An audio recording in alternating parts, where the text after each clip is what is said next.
Semestral break. Nagkaayayaan ng magkakaibigan ng bakasyon ng isang linggo sa ancestral home ni na Robert sa Puerto Princesa City. Si Robert ay bagong miyembro ng tropa ni na Erica, Albert, Fiona at Jude. Naging kaklase nila ang binata nitong nakaraang first semester lang. Ito lang din ang nag-iisang irregular third year student ng civil engineering sa section nila. Sa eroplano pa lang ay nagbibida na si Robert. Every Christmas vacation lang kami kung umuwi sa Puerto Princesa ng parents ko. Lumipat lang kami ng Maynila nang magbumang construction firm na itinuro ni Daddy. You'll surely love my hometown. Napapitlag ang puso ni Erica nang muling nagpakita ng biloy sa pisngi ang binata. So quiet and lonely yata ngayon ang maliligaw mo, Erica. Pabulong na puna ni Jude na ang mga mata ay nasa likuran kung saan nakaupo si Albert at Robert. Asa ka pang ngumitiyan. Quiet type at loner naman talaga yung friend natin. At saka sumama lang yan sa lakad na to dahil pinilit ni Erica. Mahinang paliwanag ni Fiona na napagitnaan lang ni na Erica at ang nobyong si Jude. Love ka talaga ni Albert, Erica. Kailan mo pa ba siya sasagutin? Bala ko na sana, pero nagdadalawang isip ako. Dahil kay Robert na mas gwapo at mayaman kaysa kay Albert, nakalabing wika ni Fiona. Malapit lang sa airport ang Rizal Avenue. Ito ang street na main source of trade sa naturang lungsod. Dito matatagpuan ang mga handicraft store na dinadayo ng mga turistang dayuhan. Dahil madadaanan lang ito pa uwi, ibinaba na lang ni Robert ang mga kaibigan nang makapamili ng maaga ang mga ito ng souvenir items. Halos maubos ang mga baong pera ni na Jude, Fiona at Erica sa pinamiling items tulad ng unique home products na gawa mula sa mga neglected local materials like buri, mangrove grass, and vetiver. Kapansin-pansin sa lahat ang napili ni Albert. 2 pirasong terracotta mask na nagkakahalaga ng mahigit 500 piso. Ang isa, ito ay gawa sa matigas na ceramic clay na ginagamit din sa pottery and construction. Weirdo ka talaga, Albert. Ang daming mapagpipili ang magandang maskara, ba't yan pa? Puna ni Erica habang titig na titig sa hawak na brownish orange mask ng binata. Ereregalo ko to sa pinsan ko. For your information, stage director siya sa performing arts group ng kanilang universidad. Isinuot ni Albert ang isa sa 2 maskara. Look, hindi ba napakaganda? Napangiwi si Erica. Nabaghan, maganda pala sa tingin ng maliligaw niya. Ang mga maskarang kulang na lang na sungay o kaya ay pangil at pwede nang mapagkamalang sugo ng imperyo. Hoy, kanina pa kita tinatawag. Aalis na raw tayo. Tila naamlimpungatan si Erica ng hatakin na siya ni Fiona palabas ng store. A combination of native and concrete materials ang malaking bahay ni na Robert. Ground floor lang pero 6 ang kwarto. May balkonahe at 4 na toilet ang bathroom. Ang tiyahin niya at ang asawa nitong tumatao sa kanilang bahay. May monthly food allowance na ipinapadalang kanyang daddy sa mag-asawa. Bukod pa sa allowance sa mga ito, bilang bayad sa pag-aalaga ng kanilang malawak na ornamental plants at halaman sa kanilang bakuran. Pabiling-biling sa higaan niya si Erica. Namimigat na ang talukap ng kanyang mga mata, ngunit hindi pa rin siya makatulog. Hindi naman masakit ang tiyan niya kahit napakarami ng nakain niyang seafoods kanina sa dinner. Iba ang pakiramdam niya. Para bang may kanina pang nagmamasid sa kanilang 2 ng kaibigan niya.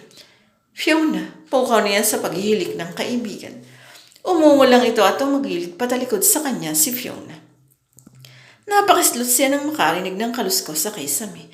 Ang reflection lang ng ilaw sa labas ng bahay ang nagsisilbing liwanag sa silid, kaya hindi niya masyadong maaninag kung tama nga ang tingin niya na bukas ang takip ng lagusan paakyat ng kisame. Kinapa niya ang kanyang uluhan ng shoulder bag.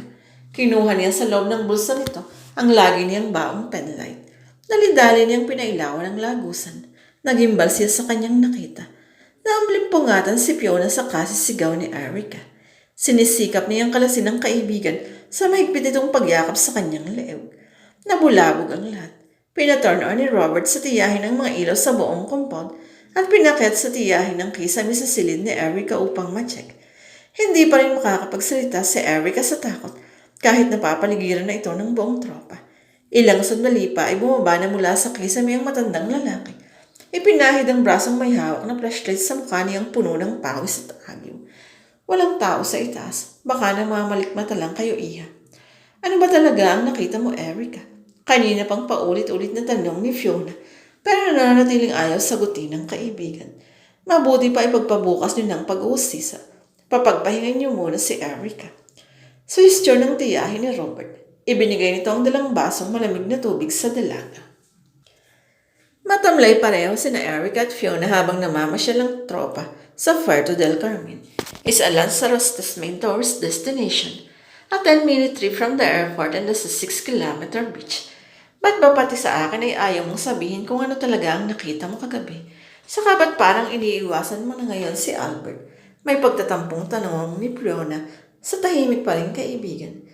Si Albert ang nakita kong dumungo sa butas ng kisame ni Fiona. Suot niya ang isa sa nabili niyang maskara kahapon. Ayaw maniwala ni Fiona. Ganon din si Jude nang ipagtapat niya ang lahat sa nobyo. 3 taon na natin kaibigan si Albert. Going straight yun. At hindi niya ako magagawa dahil mahal ka niya, Erica. Hindi pa rin napahinuhod ang dalaga.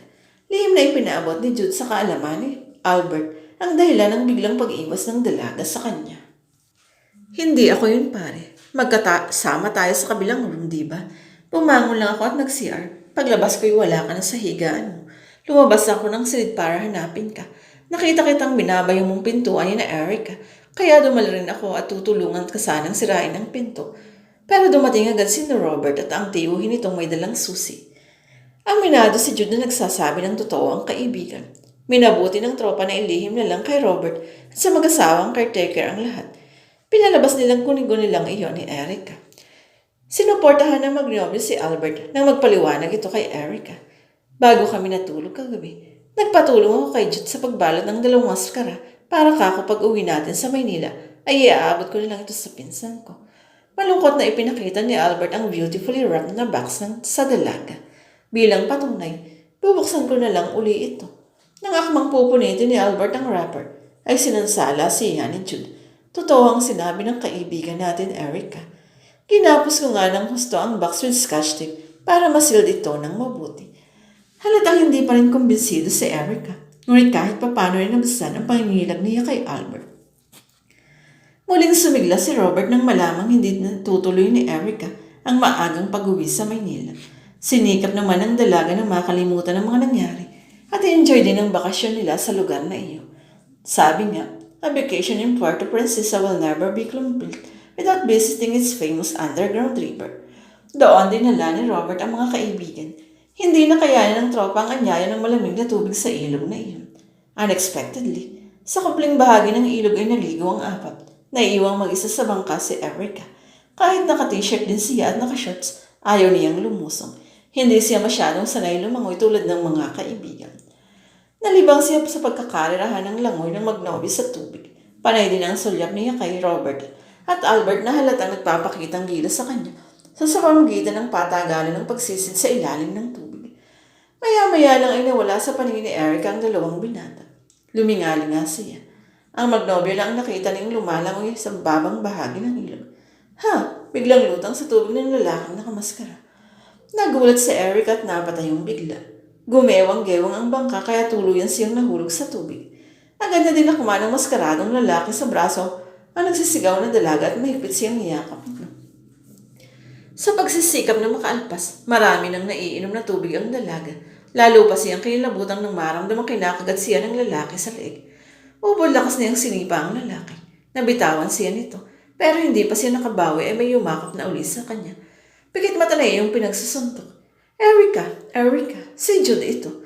Kung di pa sinampal ni Fiona ang kaibigan, ay hindi pa ito tumigil sa pag-hysterical.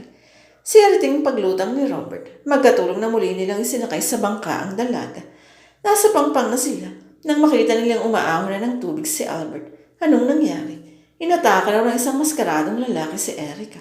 Tiimbagan ang sagot ni Robert sa bagong dating. At iyon pala ang nakita niya noong unang gabi niyo sa bahay. Umuwi nang wala sa oras ang tropa. Pagdating ng bahay, agad na nag-impake ng mga gamit ang 3. Uuwi sila ng Maynila sa araw din iyon. Kaya siya ba nakasuot iyon ng maskaray ako na yun? Sa wakas ay naisatinig ni Albert nang nasa loob na ang lahat.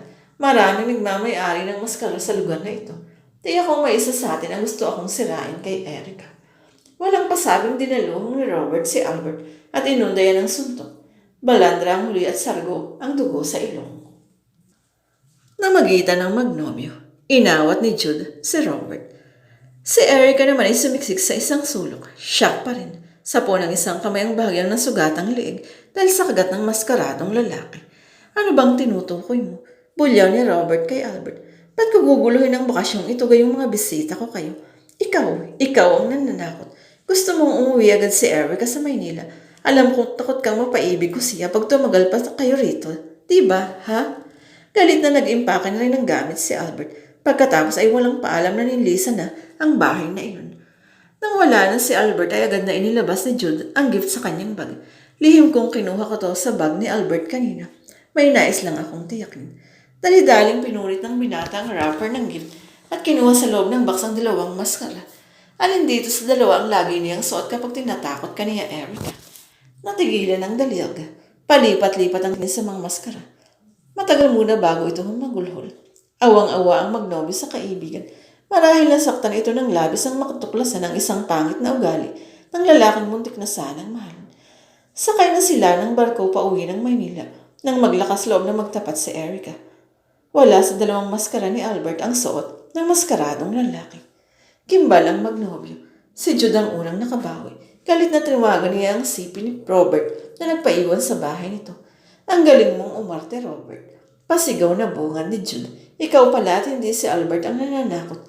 Tagumpay ang naisip mong paraan para sirain ang aming pagkakaibigan. Tandaan mo to. Huwag ka na magpapakita sa amin sa Manila. Iyon lang at nawala na sa linya si Jude. Halos mabingi si Robert sa lakas ng sigaw ni Jude. Galit na ibinalibag niya ang kanyang sipi. Hinanap niya ang kanyang tiyahin. Nasaan ang magaling mong asawa, tiyo? Nag-aaway kami kaninang umaga. Ang dami niyang sekreto sa buhay na ayaw ipaalam sa akin. Kaya napuno na ako't pinalaya siya. Hayun, uuwi na lang daw siya sa kanilang probinsya. Mangiyak-iyak na pagsusumbong ng matandang babae. Ang probinsyang tinutukoy ng tiyahin ay lugar kung saan napamalitang maraming maligno at mangkukulam. Isang takot na Erica ang humahangos na pumasok sa inuukpan nilang cabin. Galing ako sa lower deck ng barko. Nakita ko sa isang basurahan doon ang maskarang ginamit ng maskaradong lalaki. Sagsag si Jude at Fiona sa lower deck, ngunit walang maskara sa lahat ng mga basurahang naroroon. Isang mahigpit na yakap ang ibinigay ni Fiona sa kaibigan. Sa loob-loob, pagdating nila sa Maynila, ay agad silang